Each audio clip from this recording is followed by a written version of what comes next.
Hello, my name is Casey Kohler. This is my first showcase for educational technology. The lesson that I chose for this was storyboarding for narrative writing. I am a secondary education major in language arts, so this lesson specifically has to do with English language arts and writing. So this would be for 8th graders. And the objective is to create storyboards in order to focus on key events in their narrative. The big idea is for the students to create stories using pictures and turning their words into pictures to improve their overall writing. I have included a link to the lesson in the actual PowerPoint, and I can go ahead and take us there. So I found this lesson on betterlesson.com. It was uploaded by Toby Murphy, and he did a really great job with outlining the overall lesson, giving details with how to implement it into our classrooms. He gave really great questions and answers for what to ask your students. One thing I do want to point out is that he had his students create storyboards using paper. So he didn't do this online, but I did find a really great tool that students that will allow students to create storyboards online rather than on paper. So the tool that I found was StoryboardThat. It's free to create 3 and 6 panel storyboards, and it's really easy to use. I can show you this. I went ahead and made a short little storyboard, and then I will get into how to use it. First, I do want to go over the opportunities for engagement.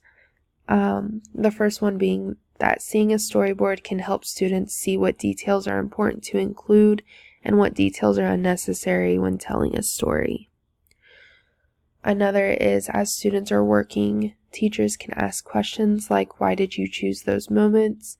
What details are important to include in the picture? What colors can you choose to get certain feelings or emotions across? And with this, I really do want to point out, one of the main focuses for this lesson was to have students really think about the colors that they were using in their storyboards. So if we just go ahead and drag one of these over here, we can actually change the colors of the actual scenes. So if you were going for something gloomy, we could even go into edit scene and have the lights turned off, have it raining, have it be at night. You can change all kinds of stuff. And same with all the other scenes. There's just a lot of really cool things that you can do. They have indoor, outdoor, they have movie theaters, hair salons, historical sites, all kinds of things that are just really cool to use. Once students are finished, one of the things that the teacher who uploaded this lesson did was ask them to write in their notebooks these questions and then answer them. So how has or can the storyboard help in your writing? Can you reorder your events? What did you learn about your experience based on using colors to help your representation? What new information, ideas, and thoughts can you use in your writing? And then have them share the storyboards with their class and discuss the answers to these questions.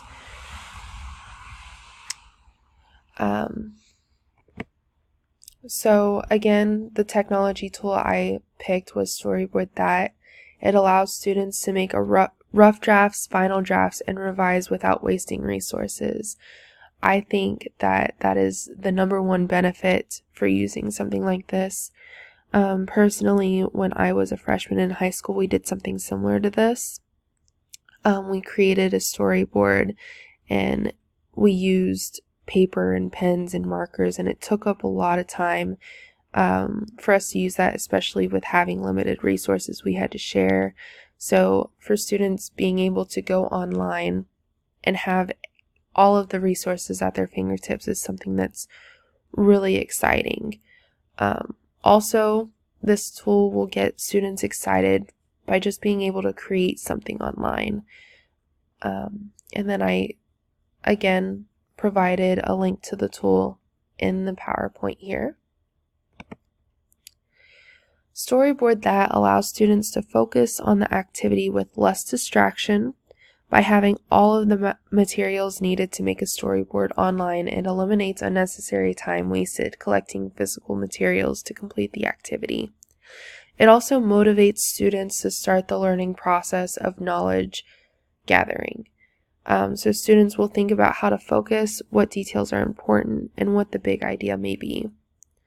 It also causes a shift in the behavior of students where they go from being passive to active social learners. They do this by getting excited for creating something online instead of just writing a short story in their notebooks.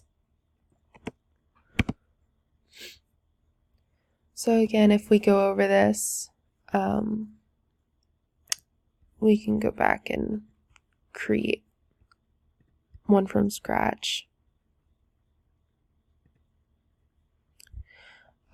So one of the first things that you do is you pick out a scene. So we can just start with a house. If we want to create something scary, like set the mood, we can change the colors. Again, go in, make it rainy at night. And then we can pick a character. Let's pick someone who looks like they belong in this environment, maybe with a hoodie on. Let's go to teens. She works. And then let's make her concerned.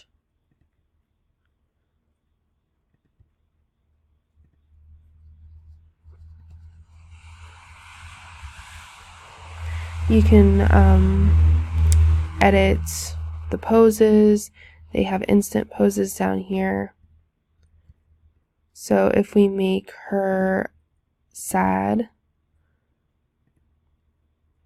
and speaking, we can go ahead and update the pose and update what she looks like. So it can be really cool for students to go ahead and make their characters themselves or people that they know. We won't spend too much time on that. And then we can go over and create a quote bubble or a thought bubble. Let's do this.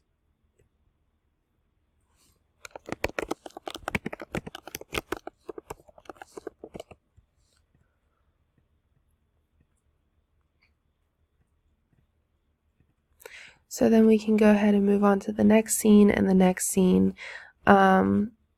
This looks the same for the teachers and the students. So you only have one screen. It's really easy. You can just do like a 5-minute walkthrough with most students. And they should be able to get the hang of it. It only took me a couple minutes to get the hang of. And then this is my finished one that I did.